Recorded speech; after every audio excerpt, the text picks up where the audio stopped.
Boa tarde, pessoal. Hoje a gente está aqui na terceira aula de Educação Física. Como eu falei para vocês na aula passada, a gente vai falar um pouco sobre temas emergentes, que foi um tema que surgiu com muita força e eu me senti na obrigação de falar sobre isso na próxima aula. E aqui estamos. Confesso que quando surgiu a ideia de postar vídeos, foi só para facilitar para os alunos. Só que esse vídeo em especial, eu acho que merece uma notoriedade maior, haja vista as discussões estar tão polarizadas e nada melhor de conversar com alguém especial que tem propriedade para falar sobre o assunto. Então a gente está aqui hoje com Rosilote, professora de artes da rede estadual, e a gente vai falar um pouco sobre racismo, que é um assunto que surgiu, que sempre existiu, mas que teve uma notoriedade até maior agora com os últimos acontecimentos. Então, agradecer logo de início pela aceitar o convite de conversarmos sobre isso. E se você quiser se apresentar, fiquem à vontade com meus alunos. Bom dia, boa tarde, boa noite, não sei a hora que você vai estar vendo esse vídeo, né? Mas é um prazer estar falando, né, de um assunto que está tão notório ultimamente, que sempre existiu, como o Anderson falou, mas é importante a gente estar trazendo para dentro das escolas, né? E aí tem um professor que está cumprindo com a lei, né, porque está na RDB lá, as discussões sobre racialidade, né, sobre África, e normalmente não é cumprido pela rede estadual e municipal, então tá de parabéns comigo. Obrigado. E assim, a nossa conversa, na verdade, não pode ser chamada de entrevista, é mais de bate-papo mesmo. E a gente vai girar em torno basicamente de duas perguntas. E a primeira é uma inquietação minha, porque tem se conversado muito sobre hoje em dia a questão de local de fala, posição, que a gente está e que a gente pode se posicionar onde a gente não pode. Então é uma dúvida minha, é uma dúvida de muita gente e eu queria que você nos ajudasse, e aí particularmente me ajudasse também, a saber qual o papel das pessoas brancas no combate ao racismo. Porque a gente tem escutado muito dizer assim, a gente vai falar sobre racismo e aí dizer, então você não tem... não é seu local de fala que você é branco, para você é fácil falar, e eu na preocupação, eu fico, mas como é que eu posso ajudar? O que é que eu posso ser útil no combate ao racismo? Então eu queria saber primeiramente a questão de como você enxerga o nosso papel, o papel de quem não é negro está falando. Vamos lá. Essa frase ela está sendo bem corriqueira, né? Parece que virou até meu moda. Não é seu lugar de fala, mas quando se discute seu lugar de fala, né, não quer dizer que o branco não possa falar de racismo. Na verdade, ele não pode se colocar enquanto a pessoa que sofre o racismo. Ele não pode falar do sofrimento como sofredor, né? Mas ele pode estar no lugar de fala questionando os papéis enquanto branco. Então você pode falar dos seus privilégios, qual o seu papel na luta antirracista, né? Como a gente faz para seminar, né, a luta antirracista, quais são as suas vantagens em ser branco, né? Qual a sua posição política enquanto branco. Mas aí você vai estar falando enquanto branco, você não está tomando o meu lugar, que sou a pessoa vítima. Perfeito. Entende? Então é bem isso aí. E isso não tira, né, a necessidade de estudar para falar sobre isso, né? Porque quando você estuda, você vai ter mais propriedade para falar sobre a temática. Então pesquisar, né, sobre essas questões que eu acabei de falar é bem importante. Sim, eu até entendo essa questão, principalmente quando a gente vê pessoas, principalmente hoje nessa polarização de rede social, onde tem pessoas dizendo assim, querendo falar sobre o tema porque o tema está em alta, mas às vezes não querer aparecer e fala é baboseira. Então às vezes a falta de preparação, a falta de domínio daquilo que você está falando, ocasiona um efeito contrário. Você quer aparecer que você está fazendo alguma coisa bacana, mas na verdade às vezes você está desconstruindo o que já foi construído. Isso é... Exatamente. Isso se dá muito, Anderson, pela questão da gente não ter, não chegar muito na gente autores, pessoas que a gente possa se embasar sobre a temática e que sejam negros, né? A gente está muito construindo o nosso discurso em cima dos discursos do branco, né? Porque a nossa educação ela é a educação dos colonizadores, né? Então a própria estrutura da escola, por exemplo, é uma estrutura dos colonizadores, né? A gente tem lá o professor enquanto hierarquia, né? Temos os alunos que podem se posicionar quando o professor ordena. Isso vem aí desde os jesuítas, né? O formato lá da educação. Tem lá o padre e os indígenas que estavam lá ouvindo para aprender, né? Como era esse formato dos portugueses, né? A catequização. Então, o formato da educação da gente é o formato do colonizador. Então, a gente não estuda autores, filósofos negros. Perfeito. Né? Então, é um espelho. E até aí, no caso, já pegando o gancho disso que você falou agora e já chegando na segunda pergunta que eu queria lhe fazer, é justamente sobre isso.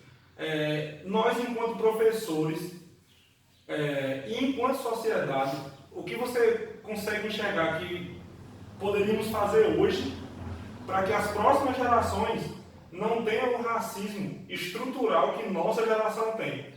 Porque o que eu enxergo muito é que a nossa geração, e gerações passadas piores ainda, mas a nossa geração, ela já tem um racismo, como foi falado por uma versículo, não vou nem falar o nome dela, como normal. Como atos racistas do dia a dia é normal porque é natural. Vou até repetir a palavra, não é normal. A pessoa falou que era natural. Como ser racista é ser natural, mas eu não falo natural, porque natural é uma coisa que vem genética. Eu falo estrutural, porque a gente cresce numa sociedade como se fosse um movimento automático. Falar frases, ter gestos, posicionamentos de racismo. Então, eu queria saber de você o que poderíamos fazer hoje, seja enquanto professores, que somos, seja enquanto sociedade, o que a gente poderia fazer para contribuir para que as próximas gerações não crescessem com o pensamento de que o racismo é algo natural e algo a não ser repensado, que na verdade não é.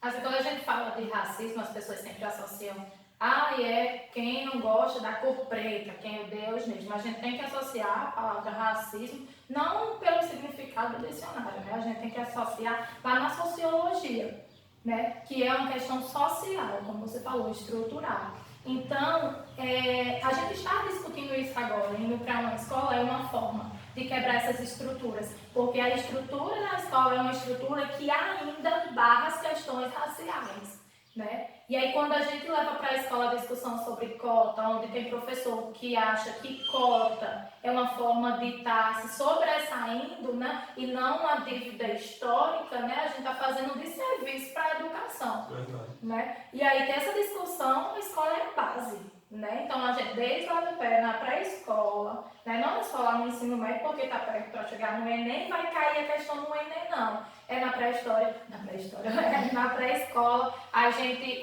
criar formas de educação que não sejam uma forma de educação padrão, pensada apenas dentro de um padrão branco. Então, cadê as professoras negras dessa escola? Será que só vai ter pessoas negras lá na cozinha?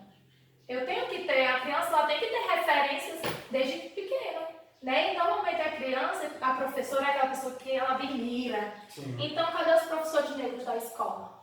Não é isso? Professores e professoras. Quando a gente chega no ensino fundamental, a gente tem uma lei que ampara as discussões raciais, né? A história do povo preto. E não é pensar a história do povo preto a partir da história da escravidão, não. É pensar a cultura do povo preto, porque a vida do preto também não é só lágrimas. E aí a gente se atenta somente a falar, né, do povo escravizado, mas e o que se tem ainda lá? E o que se tinha e foi tirado desse povo? A partir da diáspora, né? Quando eu falo da diáspora, é a retirada desse povo do seu local de habitat. Né? Porque a gente tem a escravidão não surgiu no Brasil só com o povo escravizado, não, né? Os indígenas, eles foram escravizados, né? Só que aí foi uma forma diferente de escravização, porque os indígenas tinham outro formato de cultura, né? Quando eu falo assim da escravização dos indígenas, a gente sabe que lá em 1500, né? quando os nossos colonizadores, os portugueses, chegaram, né, a gente tinha um povo, né, que estava ali desenvolvendo seu formato de cultura, né, e aí chegam os portugueses querendo implantar, acabar mesmo, apagar o que já existia do Brasil, né, até então. Então, quando a gente fala, né, da descoberta do Brasil, na verdade não é descoberta, né, o Brasil ele foi invadido e os povos indígenas foram massacrados, né. Então, essa escravização, ela começa com os povos indígenas em relação à mão de obra escrava, né. Quando esses povos indígenas, eles já não têm mais o poder de escolha, né, de continuar a sua cultura, e chegam outros povos, colocando uma hierarquização, né, para que essa mão de obra ela seja mais ativa, no caso, para comercializar, né, que é o mercantilismo aí. A gente está falando de uma ruptura de um sistema de cultura dos indígenas. E aí, a partir disso, né, chega a época da cana-de-açúcar, porque o povo escravizado, eles chegaram em 50 anos, mais ou menos, depois da descoberta do Brasil, né? Então, quando os portugueses descobrem, percebem, né, que os indígenas têm um formato diferente de trabalho, que antes eles estavam acostumados a produzirem para consumir apenas, né? Não existia uma questão de lucro aí. E aí esses povos indígenas conseguiam fugir porque conheciam muito bem o local que habitavam, não é isso? E aí, quando a cana-de-açúcar, né? Quando a produção de açúcar, começa a ser visto como algo mais produtivo do que o pau-brasil, então se pensa em uma mão de obra que trabalhe com mais agilidade, porque é o capitalismo, né? E aí vão buscar onde? Na África. Por quê? Porque na África já existia um sistema de escravidão entre os povos de lá, que é uma coisa que utilizam muito os pesquisadores de direita. Mas já existia a escravidão na África e ninguém fala disso, porque o formato de escravidão da África não era pensado em forma de lucro, não. E não era tirado gente do seu habitat para levar para outro país separando das suas famílias, não. Sem contar que tiravam as pessoas daquele país única e exclusivamente com o objetivo deles servir para outras pessoas. Exatamente. Só e exclusivamente. Uns assuntos que são debatidos assim, que a gente às vezes fala dentro de uma superficialidade e não busca ir um pouco mais a fundo para entender a gênese do problema e aí ver as consequências. A galera é acostumada a ver meme, aí ontem eu vi um que era assim, que o último ano que o brasileiro foi feliz foi em 1499. O último ano de total felicidade do brasileiro foi em 1499. Nossa, a partir de 1500 é só ladeira abaixo.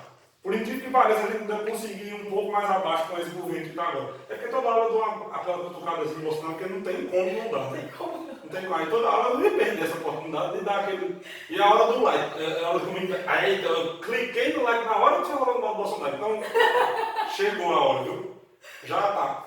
E um assunto que você falou, que eu achei interessante, foi que a normalização da coisa. Eu assisti uma entrevista, até de forma bem humorada, porque ele estava levando um bom humor, de Mohamed Ali, foi um boxeador. E ele fazendo piada com ele, e aí no caso ele podia, porque ele era o que sofria, e aí ele tirando onda, ele perguntava a mãe dele assim: mãe, onde é que estão os anjos negros do céu, assim, que a gente não vê? Será que está na cozinha? Fazendo a comida dos anjos brancos? Onde é que tá? Aí eu fico perguntando, onde é que...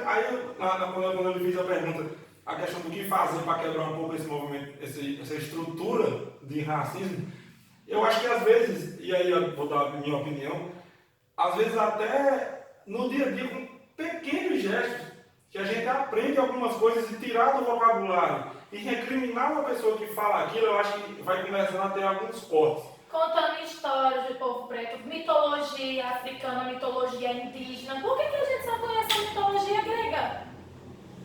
Que não é a nossa mitologia. Mas é porque, aí eu respondo, aí eu vou falar enquanto branco, aí eu vou... e o porquê?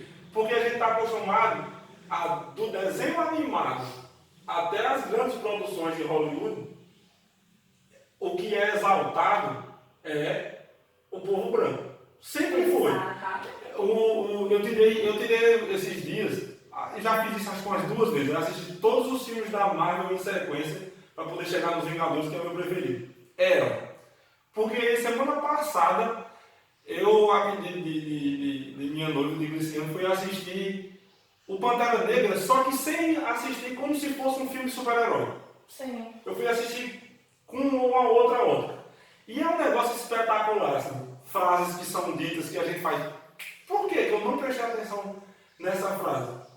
O porquê não? Acho que bem no comecinho do filme, assim, o vilão do filme, ele vai tocar numa peça lá e chega a pessoa que toma de conta do museu, uma loira, que diz: não, isso daí não tem como comprar não, isso daí foi comprado muito caro. Aí ele pergunta: você acha que seus ancestrais conseguiram isso como?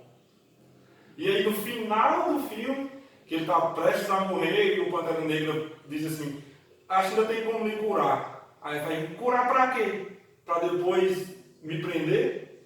Os meus ancestrais saltaram dos navios e que a escravidão é pior do que a morte. E aí ele decide morrer. Quer dizer, a primeira vez que eu assisti o filme, eu assisti o filme como um filme de super-herói. Mas assistir essas cenas no momento que a gente está passando agora, mais especificamente depois da morte de George Floyd, que desencadeou uma série de movimentos super positivos. Então assistir isso sob uma outra ótica foi de uma riqueza assim, imensurável. Tanto é que eu não estou nem postando muita coisa no Instagram, mas eu comecei a postar os cortes desses filmes. Assim. Acho que a galera deve ter visto quem me segue. Então é muito bom falar de racismo. Eu até tive assim, a ideia de conversar, e aí esse ano também disse: em vez de você conversar com um outro professor, que eu ia fazer esse tipo de conversa com o Benson, que é um professor de educação física amigo meu, porque você não é mais interessante você fazer com uma pessoa que seja negra para ela falar na situação da pessoa. Com certeza. E aí eu ia causar esse erro enorme de conversar com outro branco sobre racismo. É raríssimo. E aí eu assumi. Eu fiz um negócio desse. Pois é, mas tipo assim, eu acho que é um passo também. Assumir que estava errado em fazer isso. Eu acho um passo. Assumir que estava errado e dizer não. Essa é a desconstrução. Isso. Entende? É se reconhecer. Porque quando a gente está falando da estrutura e toda a estrutura social, e aí o que é que eu posso fazer para quebrar essa estrutura social, é justamente dando espaço para os negros falarem. Entende? Quando você começa a repensar na estrutura racista e se questionar, né, enquanto racista, o que você pode fazer na luta, é você chegar num espaço de trabalho e você olhar em torno e você dizer: cadê os negros daqui? Meu amigo precisa dar um emprego. Você vai dar emprego para quem? Por que você não contrata uma pessoa negra e dá oportunidade para que essas pessoas estejam nos lugares ocupando? Por quê? Porque a gente não tem representatividade. Só um minuto aqui. Quando você está falando aí do cinema, né? Vamos dar um exemplo mais próximo. Tem gente que não se atenta muito a filme. Nas novelas. As novelas da Globo, vou botar como foco. Eu lembro da protagonista negra que eu lembro, acho que foi de uns 10 anos atrás, que foi Thaís Araújo. E olha o nome da novela, Da Cor do Pecado, que já é uma frase racista. Exato. Essa questão de frase racista, por exemplo, uma coisa que eu tenho aprendido muito é que certas palavras, certas frases, elas não... Por incrível que pareça, o Big Brother me ensinou um bocado de coisa esse ano. Babu me ensinou um bocado de coisa esse ano. Que é, por exemplo, não utilizar a palavra denegrir a pessoa, não usar o termo que um móvel de cabeceira a gente chama de criado mudo. Quer dizer, são pequenas palavras que a gente começa a se tocar e dizer, não. Porque o nosso dicionário, a nossa língua, ela é racista, porque é a língua do colonizador. Exato. Né? Então, mas começar, foi isso que justamente a gente falou sobre na segunda pergunta, que é pequenas coisas que a gente vai cortando, que a gente vai ensinando para as pessoas, para que as próximas gerações não venham a aprender como eu vim aprender sobre racismo e o que mudar em mim depois dos 25, 30 anos de idade. É na criança. É a criança já aprender dentro da sua estrutura familiar de que ele, enquanto branco, ele pode brincar com uma criança preta sem que o pai solte algum tipo de piada, sem que o pai ensine alguma coisa de errado. Amiga, deixa eu só uma coisa que faz parte da minha história, né? Meu pai, negão, e eu no jardim. E só tinha eu, de preta não retinta, né? Que eu, quando falo não retinta, é de preta clara, porque preta retinta é preto. Quanto mais escura for a sua pele, mais retinta você é, que a gente utiliza, né? Então eu sou a preta e ainda tenho alguns privilégios, porque quanto mais clara a sua cor da pele, mais privilégio você tem. Quanto mais escuro, mais desumanizado você é. Então eu lembro muito bem meu pai, pretão, retinto, e eu tinha vergonha dele. Por quê? Porque na escola não tinha referências pretas, né? E não tinha crianças pretas, porque era uma escola que era paga, né? Particular.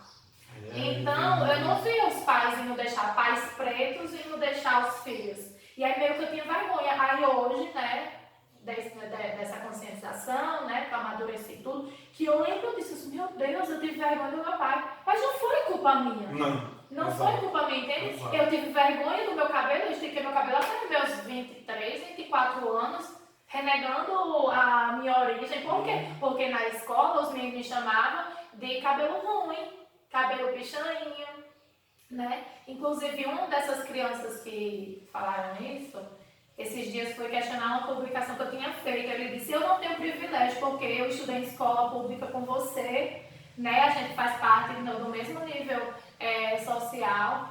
Aí eu disse, você lembra quando você com os meninos ficavam me chamando de preta fedorenta, de preta do cabelo ruim? Você era o loirinho dos olhos claros, sabe? Padrão europeu. Então você acha que eu não sofri racismo? Você acha que você não tem privilégio? Para onde você vai? Você vai despreocupado, meu amor. Você vai, se por erro de polícia, você não vai morrer. E é dolorido dizer isso em Demais. 2020. Mas enfim, a gente está aqui para aprender, eu inclusive. Então, desde já quero agradecer a conversa. Foi muito rápido. Fez um monte de coisa. Mas não que não possa ter a parte 2, a parte 3 e aí... Vamos regravar, tem um monte de coisa que eu acho que podia ter botado, então tá louca. Não, mas vai ter outras partes, até porque eu vou ter o feedback dos alunos sobre esse tema, a gente vai debater e, obviamente, nem se for necessário, vai ser necessário ter outras partes para que a gente consolide sempre mais esse discurso, ok? Então, obrigado de verdade. De nada. De verdade. Meninos e meninas, pesquisem. Se você é branco, não sei quantos brancos, quantos negros vai ter nessa sala, mas a luta antirracista, quando diz assim, é uma luta, já teve gente que diz, é uma luta de negros, de pretos. Não, é uma luta da sociedade. Você pode não ter escravizado ninguém, você pode não ter pegado uma arma e atirado num preto, né? Mas os seus ancestrais fizeram isso, né? E você não é culpado, mas é responsabilizado por isso. Você tem a função, né, de quebrar com essas questões e tentar construir uma nova história, tá bom? Então é isso. A galerinha, até a próxima.